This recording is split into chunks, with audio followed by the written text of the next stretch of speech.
उन पर क्या गुजरेगा जनाब स्पीकर। और फिर जनाब स्पीकर आप बाद में बात करें, आप रूलिंग दे दें।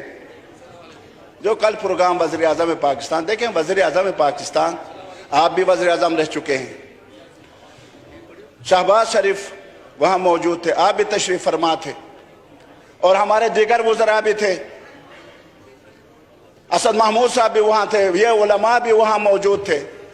इनकी मौजूदगी में जो बेहयाई वहाँ हुई जनाब स्पीकर, जो डांस वहाँ हुआ नौजवान लड़कियों को, व्यापारी बच्चों को लाकर, क्या ये डायमंड जुबली का हिस्सा है? क्या इस तरीके से हम पाकिस्तान में तरक्की कर सकते हैं अपने बच्चों को अपने सामने डांस कराते हुए? जनाब स्पीकर, ये चीजें नहीं होने चाहिए और ये जनाब स्पीकर तवज्जो चाहिए जनाब स्पीकर।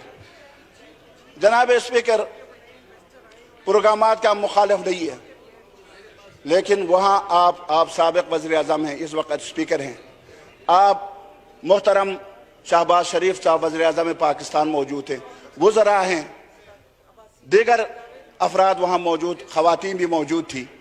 आप यकीन करें अल्लाह हाजिर व नाजिर है, जिस वक़्त ये शो शुरू हुआ, सकाफती शो, मैंने अपने टोपी को नीचे रख के आंखों पे हाथ इस तरह डाल के मैं बैठा रहा, आखिर तक देख नहीं सका।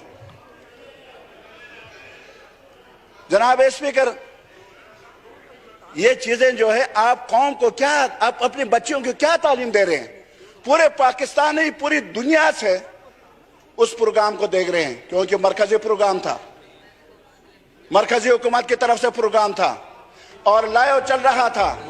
जनाब स्पीकर, इस पर सोचना चाहिए। मैं इस पर शदीद एहतिजाज करता हूँ और मैं हुकूमत के इल्म में लाना चाहता हूँ। मैं जनाब मोहतरम शहबाज शरीफ साहब को शुक्रिया, ये उनको बताना चाहता हूँ कि इस्लाम में इस तरह के प्रोग्रामात का कोई गुंजाइश नहीं है। शुक्रिया। हमारा आईन इस्लामी है और ये मुल्क इस्लामी है। हम इस मुल्क को इस्लामी फलाही रियासत बनाना चाहते हैं। हम यहाँ बेहयाई को जड़ से उखाड़ कर फेंकना चाहते हैं जनाब।